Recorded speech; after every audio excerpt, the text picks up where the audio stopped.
Hey friends, wishing you all an amazing day full of energy and joy. Today, we're diving into a powerful and emotional story. One that follows Hu Yen, a strong and resilient woman, her sweet daughter, Maya, and their loyal pup, BB. But behind their smiles lie storms that never seem to pass, testing Hu Yen's strength again and again. Far away, a man named D quietly carries the weight of longing and hope, the hope that one day he'll return, open his arms, and hold Hu Yen and Maya close once again, bringing an end to the pain of separation with just one embrace. But will fate give them that chance? What does their journey look like? Stick around, and let's find out, because somewhere in this story, you just might see a piece of your own. All Hu Yen ever dreamed of was a simple home, just warm enough to shelter her and her daughter, Maya, from the rain and sun, and filled with enough love for Maya to grow up happy. As a single mother, Hu Yen carried extraordinary strength, always putting herself between her daughter and the harshness of the world. She once had a home, a husband, but when the arguments turned bitter and she saw fear begin to grow in Maya's young eyes, Hu Yen knew she couldn't stay. Even when her ex-husband begged her through tears, she chose to walk away, because love should never be built on scars. And so, with nothing but a small suitcase and a broken heart, she took Maya and left the north, heading south with no real plan, just hope. Those early days were brutal. Some nights, they slept on a cold park bench, wrapped in a thin coat to keep Maya warm against the creeping night chill. Dinner was often just a dry piece of bread and a cup of water, kindly offered by a roadside shop. And yet, through it all, little 4-year-old Maya never let go of her mother's hand. Her eyes sparkled with unwavering faith. "Mom, we're going to have a house someday, right?" That one question, simple, innocent, powerful, became Hu Yen's reason to keep going. Then everything began to change when Hu Yen met Mr. Tu, an elderly farmer with kind eyes that seemed to see right through to the soul. One scorching July afternoon, as the sun beat down mercilessly on the fields, Mr. Tu went out alone to check on a broken irrigation ditch. The ground was slick from the night's rain, and he slipped, falling hard and injuring his leg badly. He cried out, but no one was nearby. Flat on his back in the muddy field, soaked with sweat and pain, he waited until Hu Yen happened to pass by and rushed to help. From that moment, their connection became more than just one of need and help. It became a bond rooted in kindness, trust, and humanity. Her care for him and his belief in her became the beginning of something new. Word of Hu Yen's integrity, work ethic, and heart began to spread. Slowly, the community, people she had never even met, opened their arms. They didn't just offer food or shelter, they came together, pitching in what little they had to help her start a new life.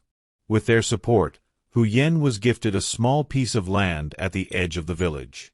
With help from kind strangers, herders, farmers, and neighbors, she built a humble home.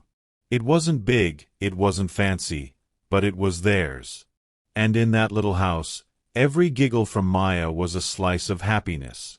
Every glance from Hu Yen held a silent thank you to life, because even in the fiercest storms, someone had reached out and helped her believe in tomorrow again.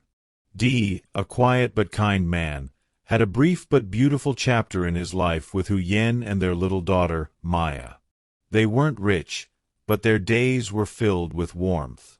Afternoons were spent chasing the wind across the empty fields, Maya perched high on D's shoulder, giggling freely. Hu Yen would smile softly nearby, the sunlight shining on her hair like golden honey. In those moments, D believed that was all he needed, just the two of them and love. He cared for them in every way he could. He cooked Hu Yen's favorite meals, picked out little dresses for Maya, and poured love into every little gesture. He wasn't a man of many words, but everything he did spoke volumes. Then one day, they were gone. He returned from a short business trip to an empty house. No note, no sign. The faint scent of Hu Yen's perfume still lingered in the air. Maya's tiny clothes swayed gently on the clothesline behind the house, but they were gone without a trace. Dee sat silently, his heart broken, his lungs constricted as if he couldn't breathe. The emptiness hit him like 1,000 needles stabbing him. But he wouldn't give up. He packed his things, climbed into his beat-up little car, and began his search, town after town, province after province. Sometimes, all he had was a vague rumor. Someone said they might have seen a woman carrying a small child. That was enough for Dee. Every morning, he woke before sunrise with new hope, and every night, exhausted behind the wheel, he refused to stop. Then one day, luck, or maybe fate, brought him to Adam. Adam was a quiet, mixed-race young man who lived in a small bamboo house, not afraid to share his only bed with Dee. He didn't talk much, but he had a good heart. He used to sit next to Dee, staring at an old photo of Hu Yen on his phone, memorizing every detail as if she might appear if he stared long enough. "We'll find them," Adam said one night, placing a steady hand on Dee's shoulder. The words were simple, but they lit a fire inside him. Day after day, Dee and Adam wandered through the dusty markets, asking questions of every vegetable vendor, every noodle vendor, every old person sitting in a doorway. The roads were rough sometimes, rain-broken, winding, and steep, but Dee never turned back. He walked, he asked, and walked again, even when all he got was a shrug or a look of pity. Then one foggy morning, a man finally stopped and looked at him. "Are you looking for a woman named Hu Yen and her child?" the old man asked, squinting. "Sounds like the people who live near Old Tu, just over the ridge behind." For a moment, Dee's heart stopped. He called out to Adam. They didn't wait, legs aching, hearts pounding. They followed the path the old man had described through narrow dirt paths, through tall bamboo groves, and past golden rice fields that caught the morning sun.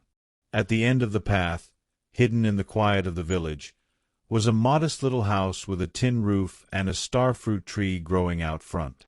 After days of not seeing him, they couldn't wait another second. He walked up to Tu's gate, his hand shaking as he knocked. This time, Tu answered. The old man leaned on his cane, his kind eyes slightly troubled as he looked at the stranger at his door, a tanned face, eyes that held something deeper than despair. "Sir, my name is Dee," he said, his voice trembling.